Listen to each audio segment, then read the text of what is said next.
Episode start होता है और देखते हैं दवा खाने के बाद इलियन आखिरकार शांत हो जाता है और सो जाता है। बर्नार्ड कहता है आखिरकार दवा खाने के बाद ये थोड़े बेहतर तो हुए, और वो रोना से कहता है चलो चलकर बात करते हैं लेडी रोना। दोनों बैठे हुए थे। बर्नार्ड कहता है तुम काफी चौंक गई होगी ना। रोना कहती है हाँ तुम भी बहुत चौंक गए होगे। बर्नार्ड कहता है कि ये कुछ ऐसा है जो कि अक्सर होता रहता है। हैरानी से पूछती है क्या अक्सर होता रहता है, क्या ऐसे पहले भी हुआ है। बर्नार्ड कहता है हाँ ऐसा तुम्हारे इस मेंशन में आने से पहले हुआ था। पता नहीं किस रीजन की वजह से जब भी हिज हाइनेस का इलाज करने की कोशिश करी जाती है तब उनकी आंखों में बहुत दर्द होता है। जो नाम बाहर आया था दी ब्लाइंड बीस्ट, वो सिर्फ ऐसे ही बाहर नहीं आया था। हमने सारी कोशिशें कर ली जिससे कि हिज हाइनेस की आंखों को ठीक करा जाए, कि जब भी वो इस दर्द को बर्दाश्त नहीं कर पाते थे तो वो बहुत जोर जोर से चिल्लाने लगते थे, यहाँ तक कि वो अपनी आंखों को नोच भी लेते थे, जिस वजह से उनका ये निकनेम पड़ गया था। लेकिन हमें कोई भी इलाज नहीं पता चला। उसके बाद तुम आई थी, वरना उससे पहले तो उन्होंने हर चीज के ऊपर से गिव अप कर दिया था। रोना सोचती है मुझे नहीं पता था कि ये हो जाएगा। सर इलियन को ये बात पता थी कि ये कितना पेनफुल होने वाला है, वो इतना ज्यादा सफर करेंगे, उन्हें पता था। फिर भी उन्होंने कहा कि मैं उन्हें जो दूंगी वो ड्रिंक पी लेंगे। उन्होंने कम्प्लीटली उस चीज पर भरोसा कर लिया जो मैं उन्हें दे रही थी, बजाय ये जाने कि मैं उन्हें क्या दे रही हूँ। बर्नार्ड कहता है कि खुद पर सारा ब्लेम मत डालो, तुमने तो बस कोशिश करी थी। लेकिन एग्जैक्टली वो कौन सी दवा थी जो कि तुमने उनको दी थी। रोना कहती है उस दवा को लेकर मैं पूरी तरह से श्योर नहीं हूँ। बर्नार्ड चिल्लाकर कहता है क्या तुम कह रही तुमने हिज हाइनेस को कुछ ऐसा दे दिया जिसके बारे में तुम भी नहीं जानती। रोना कहती है कि मुझे बस इतना पता था कि वो चीज उन्होंने पहले कभी ट्राई नहीं करी है। मैं उस जड़ी बूटी का नाम याद करने की कोशिश कर रही थी लेकिन मुझे नाम याद नहीं आ रहा। बर्नार्ड कहता है तुम हिज हाइनेस को कुछ भी ऐसे कैसे दे सकती हो, ये तो बहुत बड़ी लापरवाही है। अच्छा चलो ये बताओ कि तुम्हें वो कहाँ से मिली, इसकी जानकारी तुम्हें कहाँ से पता चली। रोना कहती है मुझे माफ कर दो लेकिन मैं तुम्हें नहीं बता सकती,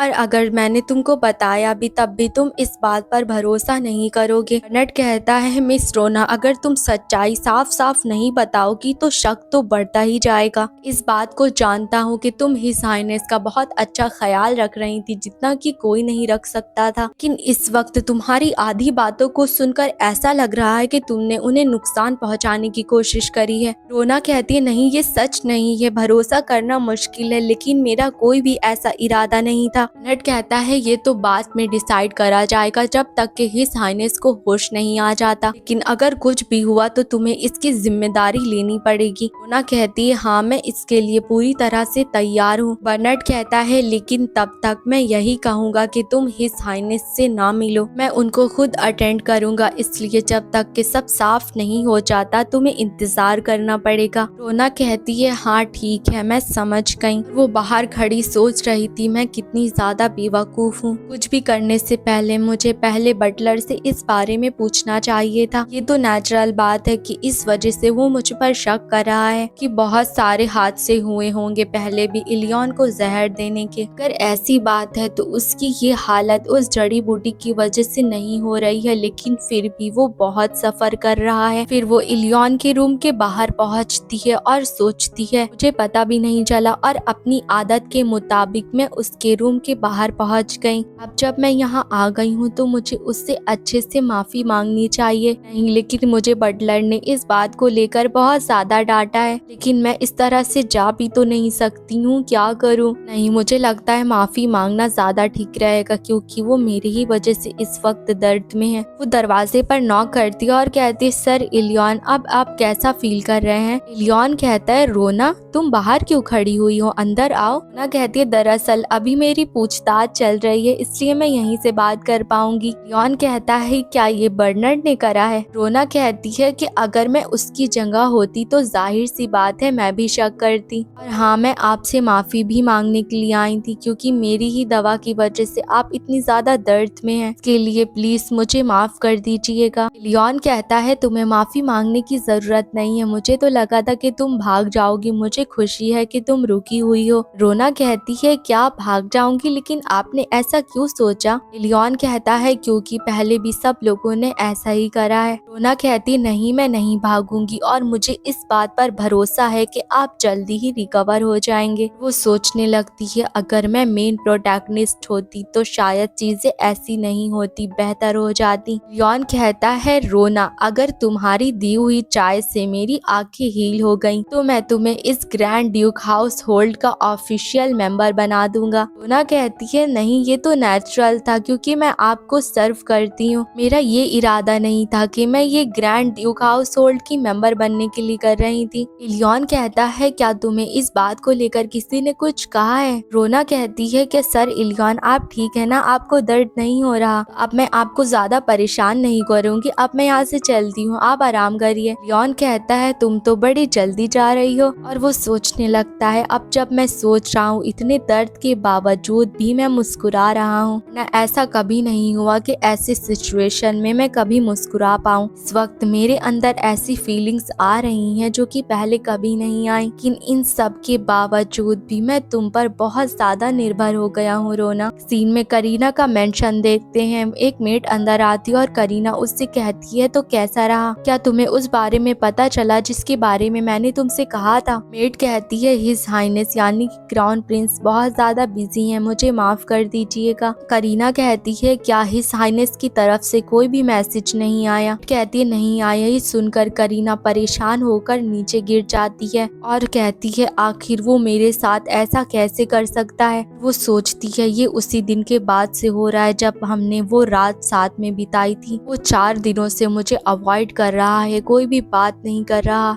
मुझे गलत सोचने की जरूरत नहीं, वो सच में बिजी होगा। मेड से कहती है जल्दी से कैरेज को तैयार करो, मैं इसी वक्त पैलेस जा रही हूँ। नेक्स्ट सीन में क्राउन प्रिंस को देखते हैं। उसका गार्ड उससे कहता है मुझे माफ कर दीजिएगा, ग्रैंड ड्यूक के मेंशन में बहुत कम लोग काम करते हैं, इसीलिए मैं किसी को भेज नहीं पाया और उन पर नजर रखना भी बहुत मुश्किल है क्योंकि ग्रैंड ड्यूक बाहर नहीं जाते। साबिल उसके मुंह पर पेपर्स फेंकता और कहता क्या मुझे इन सब छोटी बातों के लिए फिक्र करने की जरूरत है? फिर ये किस तरह की इन्वेस्टिगेशन थी? नाम के अलावा कुछ और पता ही नहीं चला। बस इतना है कि वो ड्यूक मेंशन की सर्वेंट है और कोई रिकॉर्ड ही नहीं है। आकर कुछ और पता करो, एक औरत जिसकी कोई पहचान ही नहीं। और वो सोचता है किसी कॉमनर की भी पहचान होती है जब तक कि उसका पास्ट खतरनाक ना हो सकता है वो क्रिमिनल हो या फिर वॉर की प्रिजनर हो या फिर शायद कुछ और। सच में उस ड्यूक का टेस्ट तो बहुत खराब है। ऐसी सर्वेंट जो कि कॉन्क्यूबाइन से कम नहीं है। वो कहता है वो एक ऐसे आदमी से फ्लर्ट कर रही है जो कि कभी पहले किसी औरत से मिला नहीं। इसका मतलब वो बहुत ज्यादा स्किल होगी, जरा पता करो उसका इरादा क्या है। नहीं, मैंने अपना मन बदल लिया, उस औरत रोना को यहाँ पर लेकर आओ, मुझे उसमें काफी इंटरेस्ट आ रहा है। मैं सोच रहा हूँ इलियन कैसा चेहरा बनाएगा जब वो अपनी चीज को छीनते हुए देखेगा। फिर दरवाजे पर कोई नॉक करता है और वो बटलर अंदर आकर कहता है कि लेडी करीना आपसे मिलने के लिए आई हैं। साबिल कहता है करीना कौन? बटलर कहता है करीना हैरिंगटन। साबिल कहता है कौन है ये? मैं नहीं जानता। क्या मैं जिससे भी मिलता हूँ उसका नाम याद रखने की जरूरत है? को यहाँ से भेज दो। बटलर कहता है जी जैसा आप कहे। सबके जाने के बाद वो पेपर को उठाकर कहता है ब्लॉन्ड हेयर और वायलेट आईज,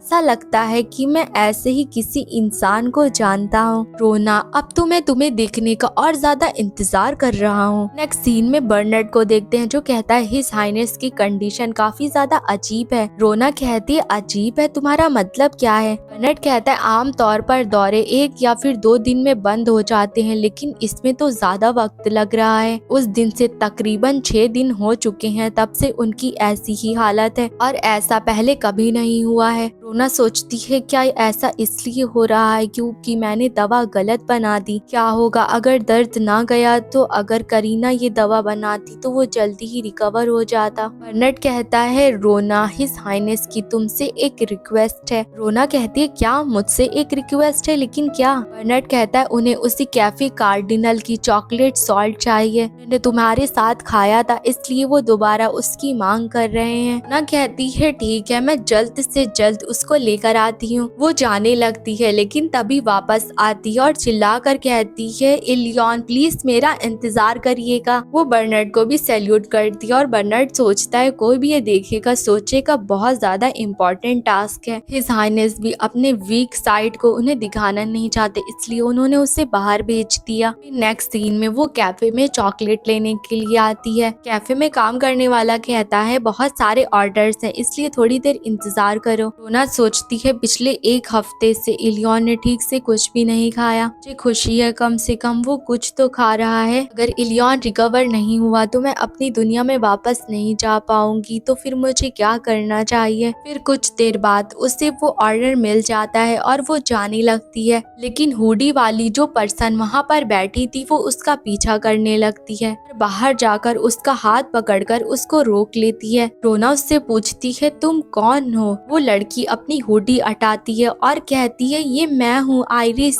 रोना सोचती है क्या ये कोई ऐसी है जो कि इस बॉडी के ओनर को जानती है। वो उससे पूछती है कि क्या तुम मुझे जानती हो। आइरिस कहती है आखिर आप मुझे कैसे भूल सकती हैं। रोना सोचती है कि मैं नहीं जानती कि ये है कौन, लेकिन ये इतनी डेस्परेट लग रही है कि मैं इसको छोड़कर जा भी नहीं पा रही। रोना कहती है माफ करना लेकिन क्या मैं अभी जा सकती हूँ। वहाँ पर दो और हुडी वाले लड़के आते हैं और उसे देखकर कहते हैं लेडी एलिशिया आप। हमें बताया जाता है हाडूशा एक ग्रेट टेम्पल जो कि कैपिटल में लोकेटेड है, वो भी बहुत सेंचुरी से। वो ऐसी जगह है जहाँ पर प्रीस्ट को ट्रेन करा जाता है और वो लोग गॉड की आवाज को सुन सकते हैं, लेकिन जो हाडूशा की ओर उन्हें ले जाते हैं वही लोग उसकी आवाज को सुन सकते हैं। और जो लोग गॉड की आवाज को सुन सकते हैं वो हाडूशा के प्रीस्ट बन जाते हैं। वो एक ऐसी जगह है जहाँ पर अपनी इच्छा या फिर माता पिता की इच्छा से आया नहीं जा सकता, बल्कि डिवाइन गाइडेंस तुम्हें खुद हाडूशा में लेकर आती है। और वहाँ की एक कैंडिडेट थी जो कि हाई प्रीस्ट थी हाडूशा की, उसका नाम था एलिशिया यूतर। वो हाडूशा का खजाना थी और वो ड्यूक यूतर फैमिली की एक लौती बेटी थी। 3 साल की उम्र में वो हाडूशा आ गई थी और उसने बहुत सारे भक्तों को रास्ता दिखाया। सब लोग उसे सिर्फ उसकी खूबसूरती के कारण नहीं बल्कि उसकी उदारता के कारण भी जानते थे। उसकी आवाज सुनकर क्यूरियस होकर बहुत सारे लोग आते थे और बहुत सारे भक्त अपने गुनाहों को छोड़कर नया रास्ता चुनते थे। ये सब बातें रोना को भी पता चलती है, जो कहती है क्या तुम कह रहे हो मेरा नाम एलिशिया है। इस वक्त वो हाडूशा में थी और सब लोगों को देखकर सोचती है ऐसा लग रहा है मैं बहुत सारे अजीब लोगों के बीच में आ गई हूँ। अब से जो रोना का नाम है वो मैं एलिशिया ही लूंगी क्योंकि उसी नाम का अब इस्तेमाल होने वाला है। एलिशिया कहती है कि मैं एलिशिया नहीं हूँ, मुझे लगता है तुम लोगों को कोई गलत फहमी हो गई है, मैं तो कहीं और काम करती हूँ, मुझे लगता है तुम जिसे ढूंढ रहे हो मैं वो नहीं हूँ। आइरिस कहती ऐसा हो ही नहीं सकता कि मैं आपको नहीं पहचानूं माय लेडी।